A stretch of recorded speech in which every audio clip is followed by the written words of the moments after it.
Hello and welcome to this special conversation of Nifty Insight Podcast. This month, we are celebrating a very important milestone, 30 years of Nifty 50, India's flagship equity benchmark. The journey of Nifty 50 kind of mirrored the transformation of India's capital market systems. From a very nascent ecosystem, it has now grown as one of the most dynamic financial markets in the world. Alongside, we have also seen the evolution of the passive investing in India. But this transformation has not happened in isolation. Steady and long-term commitments from institutional investors, most notably investors like EPFO, Employees Provident Fund Organization, which is one of the largest pension and retirement fund in the world, played a very key and pivotal role in shaping this industry. To explore this journey, from where we started and from where we headed to, we have a very special guest with us today, the CEO of India's largest pension fund, the EPFO.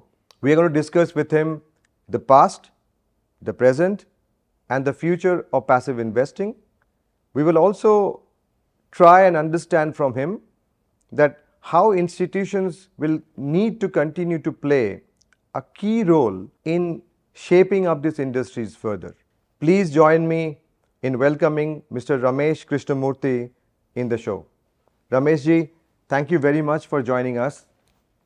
Thank you very much, Aniruddha. I am really delighted to be a part of this, I would say, flagship program that you are having, and glad that you mentioned that EPFO is one of the largest retirement and pension funds, not only in India but also worldwide. I'm very happy to be in this show. Thank you. Thank you, sir.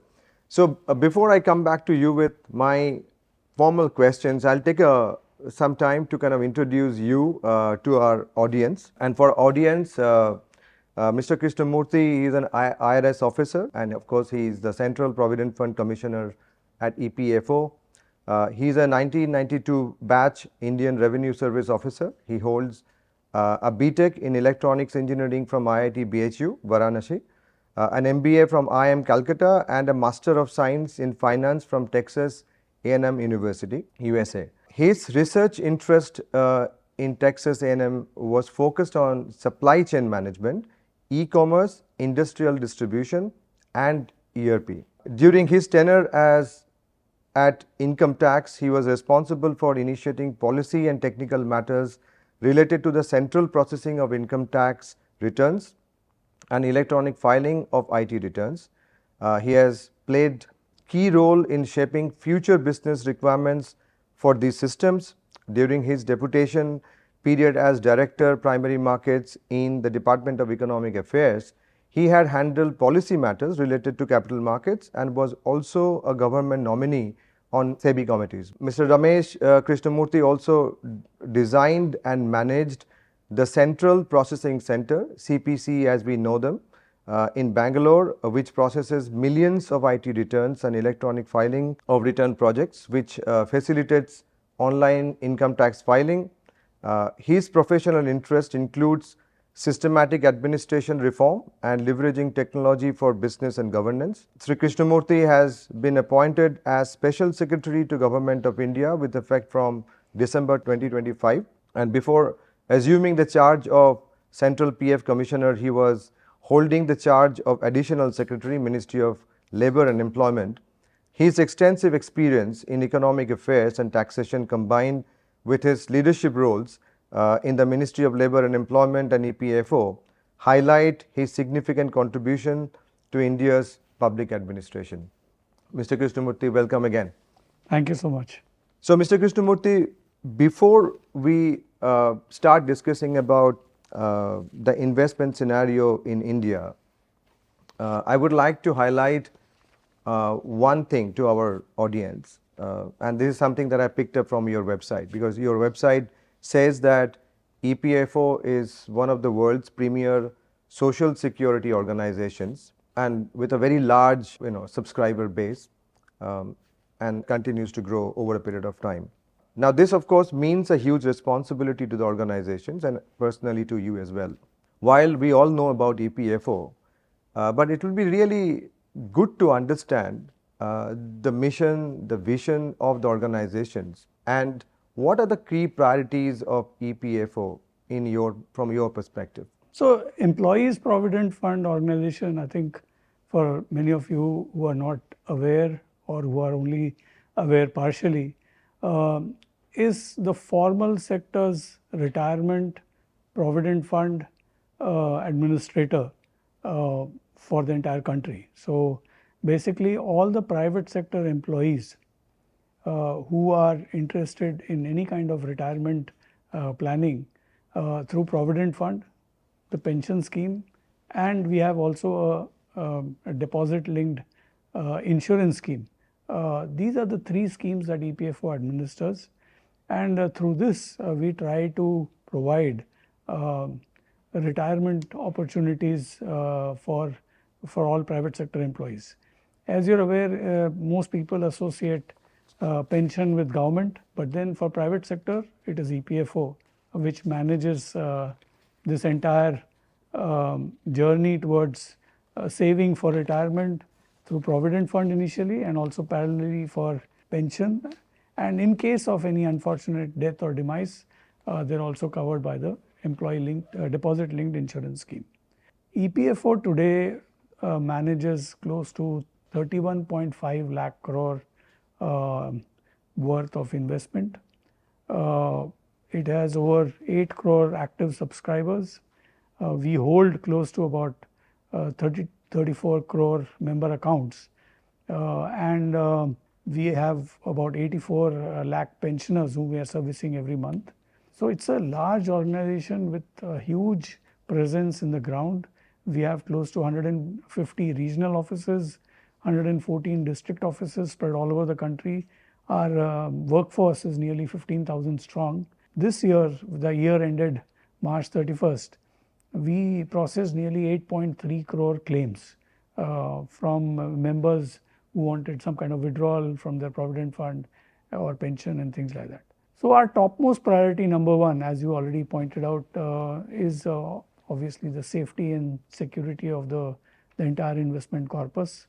We believe that we are probably the second or the third largest in the country after LIC and SBI, and it's a huge responsibility that we bear, and we want to make sure that the funds are invested very prudently.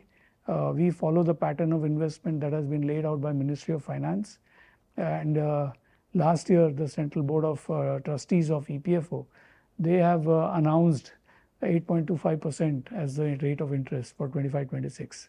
Second big thing that obviously we are very keen to do is to ensure a very seamless, very smooth journey for the member through his life cycle. As you can imagine, a new worker joins the employment at the age of 23, 24, and he is with EPFO till he superannuates, which is at the age of 58 or 60.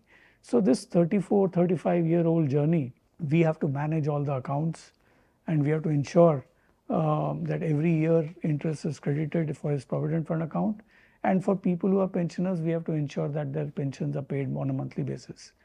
This we want to make sure that his interaction with EPFO is smooth, without manual intervention, as far as possible automated.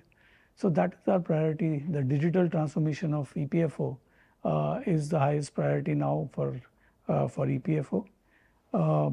Then we also want to make sure that our institutional capacity, our governance mechanisms are strong, robust, and we want to make sure that more and more private sector employees join EPFO. At the moment, our wage ceiling is rupees 15,000 per month.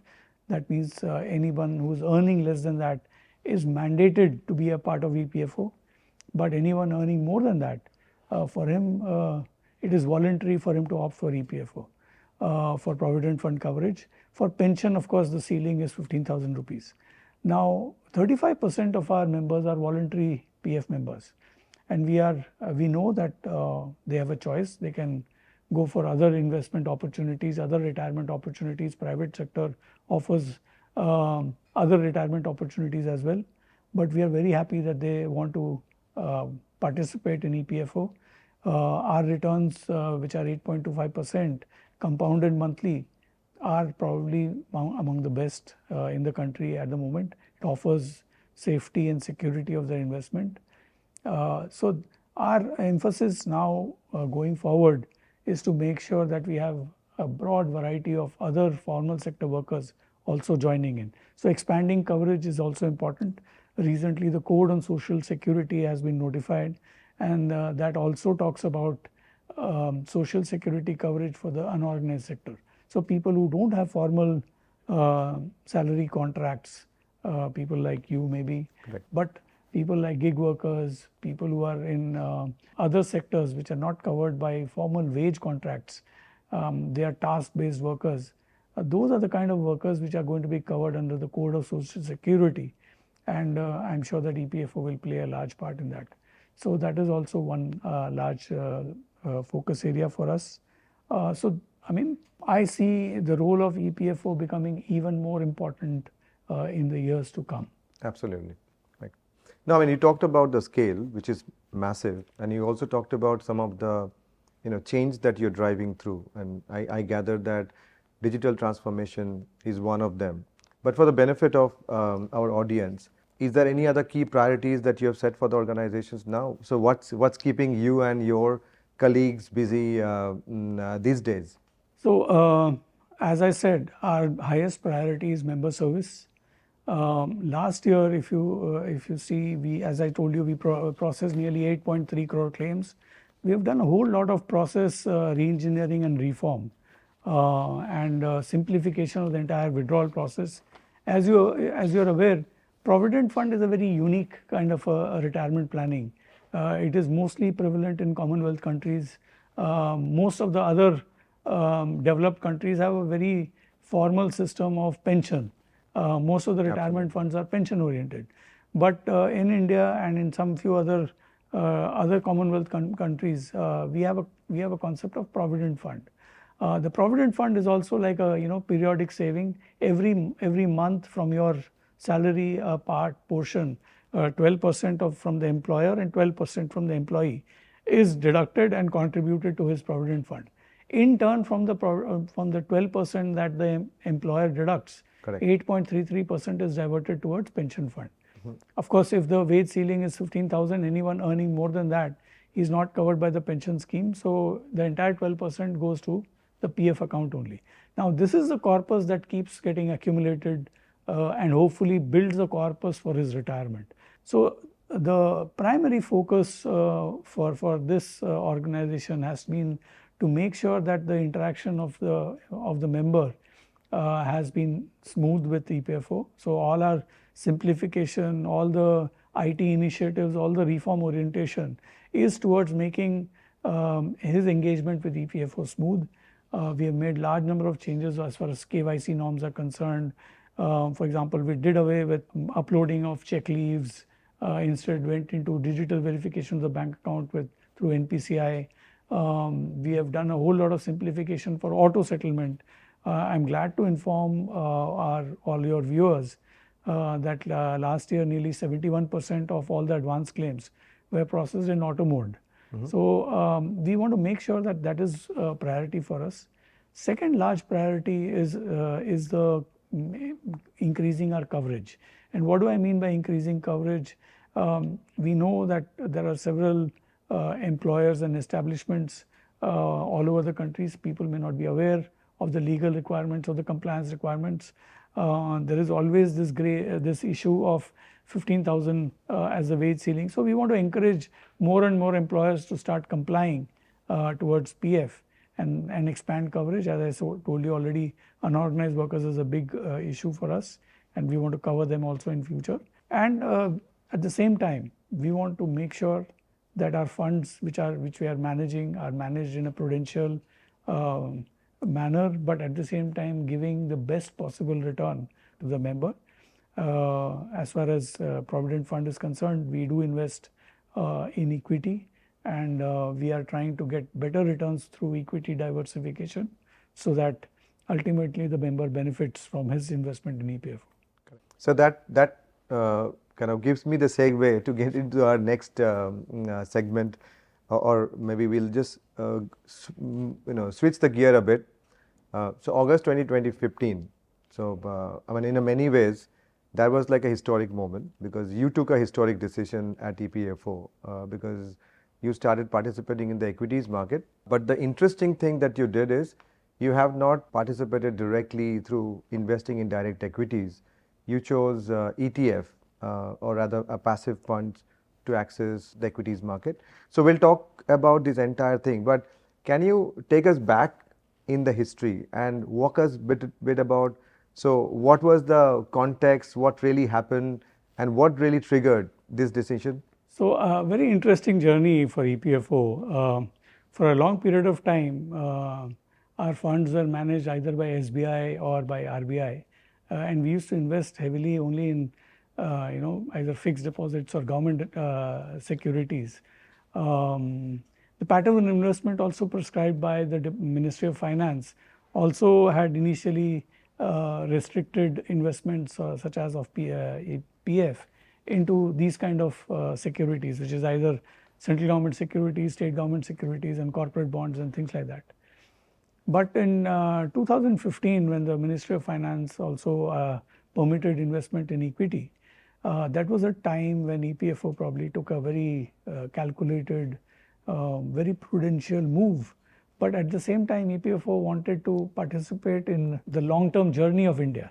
So India's economy is booming.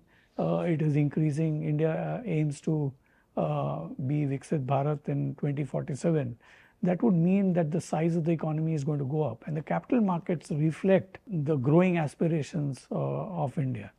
So it was definitely the time for EPFO to also participate in the capital market. As per the pattern of investment, EPFO is permitted to invest about 15% in equity. What is important for EPFO is are a few principles. The first is low impact cost and low cost of acquisition, low cost of management, high diversification, and low risk, without getting into too much of complexities of identifying individual equity or stocks for investment. At that time it was felt that ETFs is the right source for low cost investment in equity, and based on that the Central Board of Trustees at that time decided to invest in the two main equity indices that were there, both Nifty 50 as well as the Sensex 30, and ETF as a passive investment also afforded a long-term view for EPFO. So we were not in this for short-term focus. We were here for the long term. So it was decided that passive investment with a long-term horizon would be the best way to go forward as far as equity is concerned. So that was the background, and I think it has paid off very well. Yeah, of course. I'm sure it has definitely paid off, I think. And you started at a very interesting time, and I think the Indian capital market has seen a phenomenon development since then. But just to go back on the same point, sir, once again, I mean, passive investment is fine, but you chose ETF particularly, and of course you mentioned about the cost aspects of that. But what are the other considerations that actually you used in terms of choosing ETF as a go-to-market strategy for your equity exposure? So as I said, the most important thing, because of our scale, so obviously the underlying principle had to be sufficient liquidity in the secondary market, sufficient diversification, and proper representation of the entire sectoral opportunities across the entire capital market. So based on that, what we felt is that if you combine this with low cost and also passive investment, so the best opportunity was through ETF. So at that time, again, as I said, ETF brings the advantage of diversification, of sufficient liquidity. So these are based on market capitalization, some of the largest companies in the country. So there is sufficient liquidity in the secondary market for trading and for the AMCs to make sure that when they are manufacturing the units, Absolutely. they don't have impact costs. Correct. So I think these were some of the considerations. I think it was a very wise move at that time to invest in this manner. Correct. And I think the other question that often comes in, and you mentioned about the liquidity as well, but now that we are seeing the entire passive industry, and thanks to EPFO, because you really brought in the patient capital that the industry needed for its initial growth. But now that we see that it is no longer a fringe investment product, a lot of institutions as well as a lot of retail and HNI investors have now identified this as a means of wealth generation, and they're not looking at that as a investment product per se, but they're also looking at a solution for the overall asset distribution and asset allocation. Now, I think my questions to you would be, there is a criticism that we have. While the AUM of the passive fund industry has grown over a period of time, and particularly even if you look at ETFs, we are almost like $100 billion industry now. But still, the secondary market is quite shallow. And I think many a times when the question is asked that, okay, how we can rather improve the secondary market, and people would say we should have EPFO coming and actively participating in the secondary market. What is your thoughts, sir, on this particular area? And also tell us if you have any plans to eventually take part in the secondary market.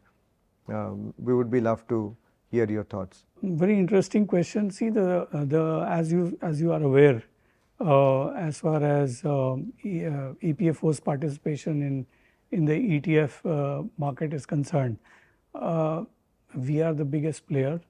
The size of the secondary market is very low. So it is obviously going to be a chicken or an egg.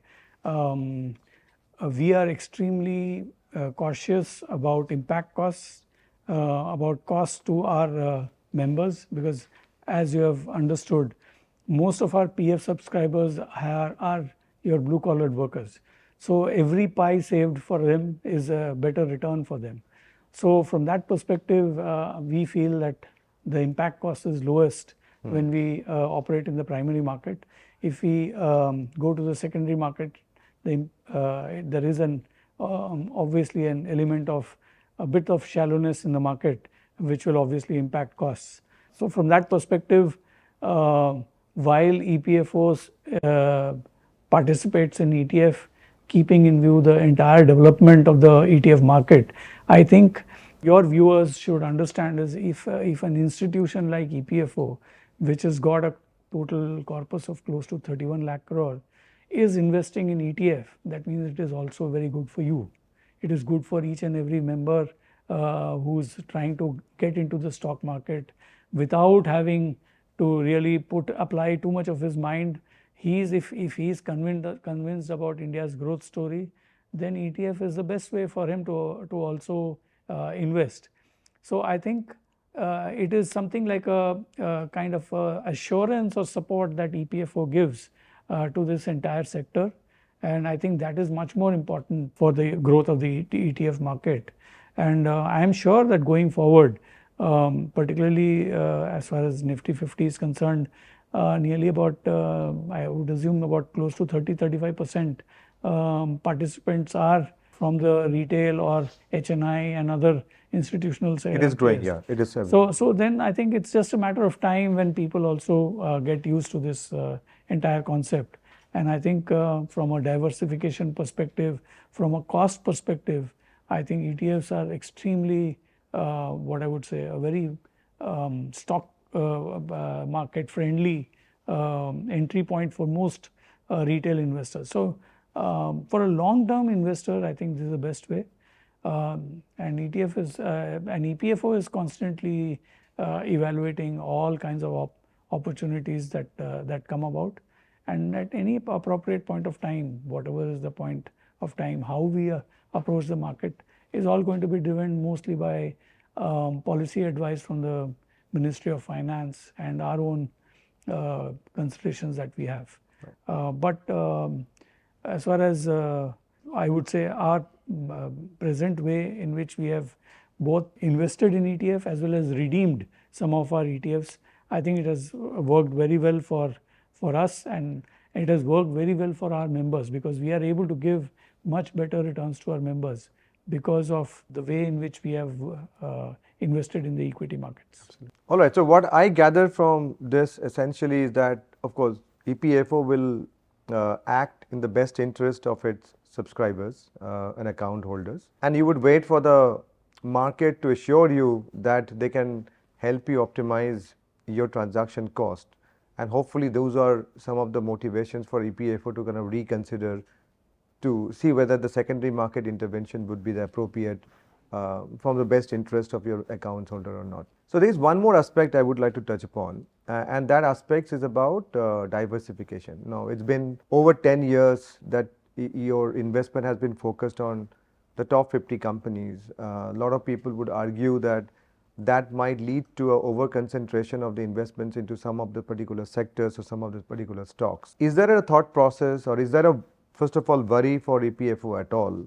Or is there a thought process that you have right now to kind of look beyond the blue chip companies and investing into much more broad-based strategies? Again, a very interesting question. As you know, EPFO today invests in two ETFs. One is the Nifty 50 and the other is the Sensex 30. Together, probably they account for market capitalization, which is in a majority. There are many other ETFs which are also there, but when we examine them from a depth, from a market capitalization perspective, from their capacity to absorb the kind of large transaction volumes that EPFO has, probably there is limited scope. What we do expect, obviously, is that for the market to grow. I think ETF market worldwide, if you see particularly what I'm told is that in US, passive investment is now nearly 55% of the total transactions that are happening. So I think India also, the market is expected to grow. If India is going to be a Viksit Bharat in 2047, obviously the capital markets will also expand multifold. The size of the economy is also expected to grow significantly. The $5 trillion economy is what is being spoken of. All that is a very gives rise to a very promising future, not only for the economy, for the capital market, but also for our own members. Correct. So as we go forward, as we said, the principles on which we started remain the same. We want to make sure that there is full transparency, very low costs. So that means the cost efficiency and cost effectiveness is paramount in our minds. Diversification is extremely important, and the same thing that you talked about, whether there is a risk of concentration, that is also extremely important. So if EPFO were to invest in other ETFs, we see that that risk as increasing, because those kind of market shares are probably not sufficient for us from the scale of EPFO operations. So I think it's a kind of an evolving situation. So that Correct. Is how we see it. So as and when the market liquidity will improve, then you will get a reassurance in terms of the more cost-effective execution strategies. Hopefully, those are going to be triggered for you to kind of rethink about your strategy. So one more aspect that we just want to quickly touch upon. I think when we look at the trajectory of India's passive investing, it's very similar to of the developed market. I mean, I think we also seen that usually the journey started with large institutions backing the industry, and then it becomes kind of a mainstay of the product investment strategies. How you look at our participation in India, particularly in the passive investment market, and particularly when you compare with some of your global peers? As I told you, I think as far as India is concerned, ETF and passive investment still appears to be on the lower side, and particularly as far as if you look beyond just the Nifty 50 or the Sensex 30, the other ETFs have very low AUMs. They don't have sufficient capacities at all. But at the same time, I think it is an important area for growth in India. As I said, passive investment for the long term, particularly from a perspective of a young employee who's thinking 30, 35 years down the line when he is retiring. I think those are the kind of participants in the stock market who should consider passive investment very strongly. Correct. Because that over a long term, and that too given the fact that 20 years later we'll be a developed country. If you want to participate in that kind of a growth trajectory, you have to participate in the ETF without being worried about short-term volatility, short-term risks and ups and downs, which is very true of any stock market. So long-term retirement planning is very closely linked with a longer horizon for investment. And I think that is a way for India to go. And from that perspective, I see that this is a sector which is bound to increase. Absolutely. I think, I agree with you. And when we look at some of the data, that kind of reflects exactly what you're saying. I mean, while the retail participation still quite small in terms of the overall percentage of the AUM, I think last time when we looked at the data, the number of folios have grown significantly. I mean, if my recollection is correct, we have now almost 35 million of folios linked to ETF investments. A large number of these folios are, of course, retail people. But if you isolate and focus only on the AUM side, about 18 to 20% of the overall AUM, that is now coming in from HNI and retail. So what we understand now, slowly we are entering into a phase where possibly the investors are looking at the passive investments or ETF not only as a isolated product but as a solutions of the overall asset allocations. Now, so from your perspective, what do you think is important or what is needed in our country today to take this journey further, to make the passive investment even more successful? I think when you talk about long term, trust, credibility is extremely important, because I think as any retail investor, they look, when they talk about, they have very short term horizons, but typically they will rely on an institutional intervention or a capacity, such as, say, for example, EPFO or LIC or SBI and other very trusted partners who have been there for a long time. For example, EPFO is over 72 years old. So its institutional capacity is very well known. As I said, the corpus that we manage is about 31.5 lakh crore. LIC is again of a similar pedigree. So, and we are the kind of institutions who are thinking long term. EPFO as a retirement corpus, we are thinking of today's young worker who's entering at the age of 24, planning for a nearly 35, 36-year-old journey before he superannuates. So this long-term journey requires a lot of staying power, institutional capacity, feet on the ground, credibility, trust, transparency, and good returns. I think if you look at all these factors, I think maybe the best way for the passive investment to grow is through such institutional players participating not directly into that itself, but through some institutional players. I think that is how I think it will grow. Absolutely. And I think it will also require a bit of education for the retail audience. The thing that you mentioned, I 100% agree, is that a long-term investment mentality. And I think somehow, how do we make people convince on that particular investment philosophy is also part of the overall challenge for the industry. Sir, we are now coming to closer of our discussions, and I think it's been a fantastic insights for me talking to you. I think I personally learned a lot about EPFO. We all know about EPFO, but very often we get to know and hear so clearly that what are the mission, vision of the organizations, what are the priorities with the organizations will work on. But what would be some of your closing thoughts? We talked about the investment philosophies of the individuals. We talked about how some of the challenges that we have related to secondary market of the passive investments. We talked about diversification. But I think the main key points here is that we would also need institutional support for this industry to continue to grow. So as a closing remarks, so what are the couple of things you would like to highlight, which in your view are extremely key from the overall development of this ecosystem? So as I said, EPFO has emerged as a trusted go-to institution as far as most of the private sector employees are concerned. We would like to build upon that trust.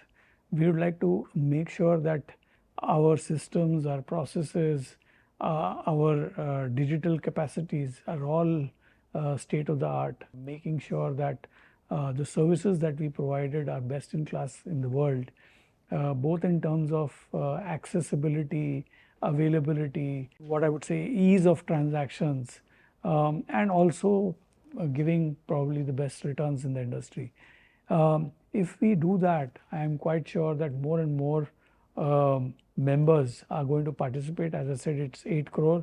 We would like to see, if you look at India's population and working class population, while the formal sector is estimated to be about 15%, which is anywhere probably will be around 15 to 20 crore, there is a large chunk which is unorganized sectors. Now, if all that sections of society have to have a solid social security system and a retirement planning, then they have to come through a very trustworthy creditworthy institutions such as EPFO, and the Code on Social Security already mandates it. So our biggest, I would say, focus area today is to make sure that we build our institutional mechanisms to be able to absorb that kind of inflows, number one.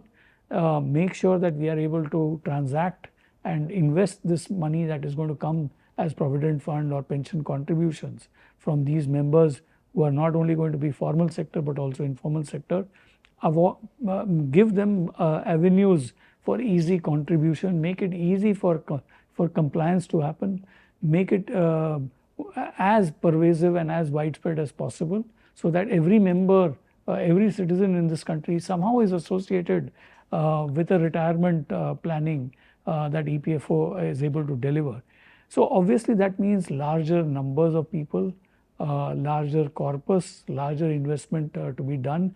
Obviously we are going to in turn participate more actively in the capital market. We already are very large players in government securities, state development loans. The SDLs are subscribed by EPFO in large numbers. We also have started participating in InvITs. So we see that our role in India's economy is going to be even more extensive, and it is even more going to be deeper and also diversified. So I think going forward, EPFO's vision is very clear. We want to make sure that every citizen is with us from a long-term perspective, from a retirement perspective, and we want to make sure that he is able to get the best possible returns, so that at the time when he is superannuating, he is able to live a life of dignity. So from a capacity perspective, also we want to strengthen our institutional capacities, and we are very clear in our minds that equity markets have a big role to play in the kind of returns that we can obtain for our members, and we are going to consistently participate in the ETF, so that we are able to give better returns to our members. So next, I think our vision is focused on digital transformation, IT-led governance changes, making sure that our investment is prudential but at the same time progressive, making sure that we get the best returns for our members. That's fascinating, sir. So thank you very much for your time, and thank you very much for speaking to us. It is indeed a delight talking to you and learning from you about EPFO, its vision, mission. You have helped us understand the thoughts behind some of the key decisions that you have taken, but also we have got some cues that how your thought process will navigate your investment decisions in the going future. So thank you very much, sir, once again for being with us and giving us the time. We wish you and all your colleagues at EPFO huge success, because we know EPFO's success means our success, because we are all going to be beneficial of your success. So thank you very much, sir. Thank you very much, Aniruddha, for having me, and thank you all to all your viewers for patiently listening to me. Thank you so much. Thank you.